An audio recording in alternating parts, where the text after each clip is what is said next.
Hola, muy buenas tardes. Agradezco también la invitación y hoy día vamos a conversar algunos tips también con respecto a la terapia de reemplazo renal exclusivamente en pacientes críticos. Para hablar un poco de epidemiología de la falla renal aguda, ya sabemos que la definición es compleja, sobre todo en este tipo de pacientes. Por lo menos mencionar que hay algunos datos demográficos y sabemos que los pacientes que ingresan a la UCI entre un 30 y un 60% pueden presentar algún grado de falla renal. Sin embargo, esta dispersión es tan amplia fundamentalmente porque depende del tipo de UCI en la que estemos hablando. No es lo mismo hablar de una UCI como la nuestra, donde hay mucha carga patológica crónica y pacientes con mucha carga de disfunción orgánica múltiple.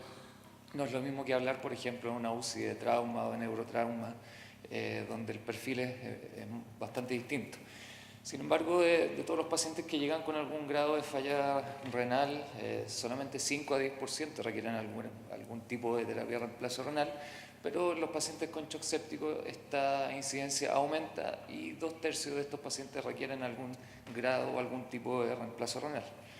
El pronóstico en general no es muy bueno, en términos que lo que está descrito es que a los 5 años en general el 30-40% de los pacientes han fallecido, pero lo que sí es bueno es que en general los pacientes cuando se van de alta un mínimo porcentaje requiere soporte renal crónico.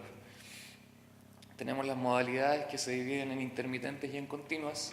En las intermitentes tenemos la diálisis intermitente, la que todos conocemos, y tenemos las terapias de reemplazo renal prolongadas e intermitentes, que son como terapias convencionales, digamos, pero por tiempos más prolongados. Y tenemos las terapias continuas, que está la ultrafiltración lenta continua, tenemos la hemodiálisis continua, la hemofiltración continua y la hemodiafiltración. La peritoneodiálisis la puse abajo porque se puede administrar de forma intermitente o continua. No está estandarizado, los trabajos están hechos como se describe en la literatura en países de bajos ingresos, pero a poco probablemente con el tiempo va a empezar a ganar terreno. Importante decir que los mecanismos fisiológicos de generación, sobre todo con respecto a la hemofiltración y la hemodiálisis. Con respecto a la hemofiltración, el procedimiento que se utiliza es la convección, donde una gradiente de presión transmembrana arrastra agua y por ende arrastra solutos hacia el ultrafiltrado. Sin embargo, la hemodiálisis, que es lo que probablemente más conocemos, ocupa el mecanismo de difusión, donde por una diferencia de concentración a un lado y otro de la membrana se genera el transporte de moléculas. En general, cuando uno compara estos dos tipos de mecanismos en los pacientes críticos, no se ha demostrado que uno sea mejor que el otro. Lo único que se sabe es que en general en el mecanismo de convección y por unas características también de la membrana que se utiliza, podrían pasar moléculas mucho más grandes como citoquinas de un lado a otro de la membrana, y probablemente en pacientes que están viviendo un contexto más bien inflamatorio podría ser un poco más beneficioso. Por lo tanto, actualmente lo que se recomienda, esto ya cae a nivel de opinión de expertos, que los pacientes que solamente cursan con síndromes urémicos debieran estar conectados a diálisis, y los pacientes que tienen una carga de disfunción orgánica mayor y que están profundamente inflamados probablemente hemofiltración. Intermitente o continua es una discusión que viene hace mucho tiempo. Sabemos que cada una tiene sus pros y sus contras. La intermitente permite una remoción mucho más rápida de los solutos, por lo tanto un paciente que llegue urémico con potasio de 10 debiera ser conectado a una diálisis intermitente. Están menos expuestos a la anticoagulación los pacientes y es mucho más barata.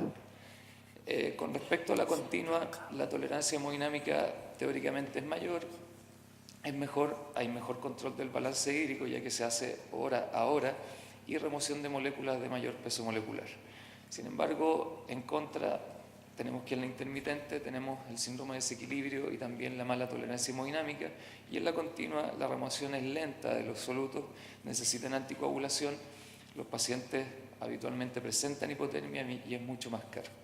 El momento de inicio, en general, se ha comparado si es mejor las situaciones de emergencia o el inicio precoz. La verdad es que los trabajos, hay distinta calidad metodológica, pero lo que han demostrado los últimos metaanálisis es que la respuesta no está lista, digamos, y lo que se recomienda actualmente es que la estrategia debe ser personalizada, que debe ser más bien conservadora frente a las complicaciones del síndrome urémico o la persistencia de la falla renal. ¿Cuál es la dosis? Estamos hablando en continua, se expresa en ml kilo hora y en general lo que se recomienda actualmente, ya sea en hemodiálisis o hemofiltración continua, debiera ser entre 20 y 25 ml por kilo hora, pero para alcanzar esta meta recomendada lo que se recomienda, valga la redundancia, es prescribir 25 a 35 ml por kilo hora, tomando en consideración de que se coagula el filtro, que los pacientes van a escáner, qué sé yo. La hemofiltración de alto volumen es otro tema que está destinado exclusivamente a la remoción de citoquinas. Catéter, primera opción, yugular interna. Segunda opción, vena femoral. Ya no hay diferencia con respecto a las complicaciones infecciosas. Tercera opción, yugular izquierda, fundamentalmente porque en esta localización aumenta la tasa de fallo por la curva que tiene que dar para llegar a la aurícula derecha. Y la última opción es subclavia. Mensaje, etapificar según los criterios de CADIGO, la instalación, ya acabamos de ver cuáles son las opciones, el inicio de terapia frente a las complicaciones, tenemos que decir si es intermitente o continua, la dosis que ya la mencionamos, y con respecto a la anticoagulación, heparino o citrato, que da para otra presentación. Muchas gracias.